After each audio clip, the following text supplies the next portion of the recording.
तो दिल्ली कैपिटल्स के लिए फाइनली अच्छी खबर, क्योंकि जो आशंकाएं तेज हो रही थी कि क्या कप्तान डेविड वार्नर होंगे, क्या मिचेल मार्श होंगे, क्योंकि ऑस्ट्रेलियन टीम की कप्तानी संभाल रहे टी20 में, क्या ऋषभ पंत होंगे, लेकिन होंगे अब वो बिल्कुल पूर्ण विराम लग चुका है। वहां पे ऑफिशियल्स की तरफ से जानकारी आ चुकी है कि दिल्ली कैपिटल्स के आईपीएल 2024 में कप्तान होंगे तो फेयरलेस ऋषभ पंत होंगे। सर बिल्कुल, ये बहुत अच्छी खबर है और क्रिकेट प्रेमियों के लिए, उनके फैंस के लिए और आईपीएल के लिए भी, क्योंकि ऋषभ पंत जैसे खिलाड़ी जब खेलते हैं भारतीय टीम के सदस्य, तो उसका मजा कुछ और ही होता है। और खासकर तब जबकि विपरीत परिस्थितियों में उन्होंने जो है हाल की जो घटनाक्रम है उसको पटकनी उन्होंने दी है। जिस तरह दिसंबर 2022 में वो एक दुर्घटनाग्रस्त हुए थे, तब उन्होंने अपने जो है डॉक्टर से पूछा था कि उन्हें कितना वक्त लगेगा इंडियन टीम से दोबारा खेलने के लिए। तो उन्होंने बहुत ही साफ तौर पर कहा था 17 से 18 महीने, यानी 1.5 साल तक तो आप भूल जाइए।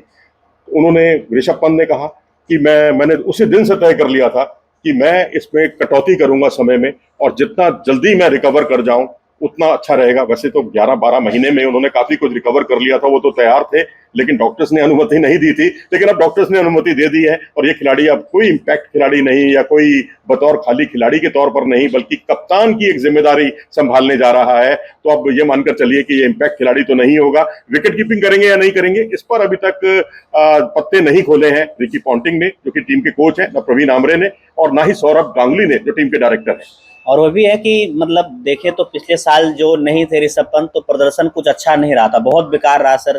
पॉइंट्स टेबल में 9वें नंबर पर रहे, नीचे से दूसरे स्थान पर। डेविड वार्नर एज अ कप्तान उतने इम्पैक्टफुल नजर नहीं आए। एज अ बैटर कह सकते हैं कि 516 रन बनाए थे उन्होंने, लेकिन वो कह सकते हैं ना टीम से उस तरीके का प्रदर्शन वो निकाल ही नहीं पाए। बिल्कुल, और उसकी वजह भी थी क्योंकि बाकी खिलाड़ियों से वैसा परफॉर्मेंस, जैसा गोपाल ने बताया, कि निकाल नहीं पाए, इसीलिए वो रने बॉल के अंदाज में ही खेलते रहे। अगर उनकी पारियां देखेंगे आप, 53 गेंदों पर 52 रन, या इस तरह से उन्होंने 6 हाफ सेंचुरियां लगाई थी, जहां तक मुझे याद है। तो उसका कोई बहुत मतलब नहीं रह जाता टी20 क्रिकेट में, जब तक आप स्ट्राइक रेट आपका बहुत अच्छा नहीं होता, और वो भी एक ओपनिंग बल्लेबाज का, जबकि आपके पास फील्डिंग जो है, फील्डिंग रिस्ट्रिक्शंस हैं, और आपके पास बड़े बड़े ताबड़तोड़ शॉट्स खेलने का एक सुनहरा मौका है।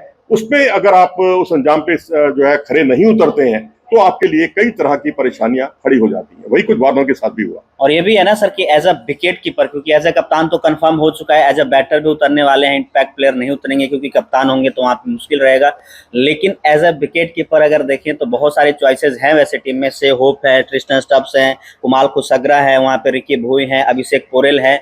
तो क्या एक तरीके से टीम मैनेजमेंट ये चाहेगी, क्योंकि बीसीसीआई भी निगरानी रखेगी कि जस्ट उसके बाद टी20 वर्ल्ड कप है, अगर उनको एज अ बैटर भी अगर प्रमोट कर सकते हैं, एज अ विकेट कीपर भी, तो शायद वो कोशिश करेंगे कि आईपीएल में ज्यादा चोटिल ना हो, ज्यादा उस तरीके से प्रेशर ना हो बॉडी पे, तो शायद विकेट कीपिंग करते हुए ना दिखे। शायद हो सकता है, और मेरे ख्याल से एहतियात के तौर पर अगर इस तरह का कदम उठाता भी है दिल्ली कैपिटल्स, तो कोई बुराई नहीं है। शायद होप है आपके पास, अगर आपको विदेशी खिलाड़ी वाला पंगा है कि आपको 4 ही खिलाड़ी खिलाने हैं और आपको दूसरी जगह पर ज्यादा इंपॉर्टेंट लग रहा है कोई अन्य विदेशी खिलाड़ी को खिलाना, तो उस स्थिति में आप ऋषभ पंत को जो है एज ए बल्लेबाज खिलाएं, और आप अभिषेक पोरल, हालांकि बहुत अच्छा सीजन नहीं गया था उनका बतौर बल्लेबाज, रिकी भुई का अच्छा गया, भुई का अच्छा गया, लेकिन वो कीपिंग कैसी करते हैं उस पर अब देखना होगा, क्योंकि मैंने तो उन्हें विकेट कीपिंग करते हुए देखा नहीं है कभी।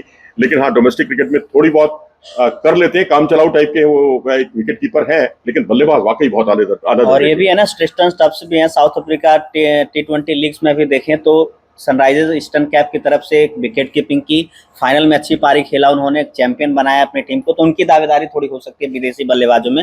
वैसे से होप भी हैं जो अपने मोड को कह सकते हैं चेंज किया उन्होंने 2.0 की टी20 में भी अब बेहतर नजर आते हैं वो। लेकिन ये भी है कि जिस तरीके से ऋषभ पंत टीम में आएंगे तो मजबूती कह सकते हैं कि टीम को थोड़ी सी और मनोबल हाई होगा। और जिस तरीके से ऑफिसर्स ने बताया कि फियरलेस और रूथलेस जो अंदाज उनका दिखता है, हम लोग बेसब्री से इंतजार कर रहे हैं कि जब 2024 का पहला मुकाबला हो और ऋषभ पंत लीड करते हुए नजर आए कप्तान। बिल्कुल, 63 गेंदों पर उनकी 28 रन की जो पारी थी, उसे भला कौन भूल सकता है, और वो सनराइजर हैदराबाद के खिलाफ उनकी ये पारी आई थी।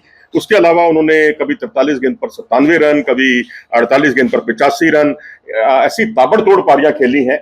लेकिन स्ट्राइक रेट के मामले में जो पिछले सीजन में उनका स्ट्राइक रेट था, यानी पिछले से पिछले सीजन में, वो वाकई बहुत अच्छा था, और उसमें उन्होंने 150 से ऊपर का उनका स्ट्राइक रेट था, 155 के आसपास का। तो ये दर्शाता है कि ये खिलाड़ी समय के साथ साथ अब टी20 क्रिकेट के अनुकूल अपने खेल को ढालना सीख गया है, क्योंकि पहले इनका परफॉर्मेंस जो है टेस्ट के अनुकूल था, वनडे के अनुकूल था, लेकिन टी20 के उतना अनुकूल नहीं था कि आप कंसिस्टेंटली आप इनसे 150 से ऊपर के स्ट्राइक रेट की उम्मीद करें। लेकिन अब उन्होंने काफी कुछ अपने खेल में बदलाव किया है, जो हमने 2022 में भी देखा।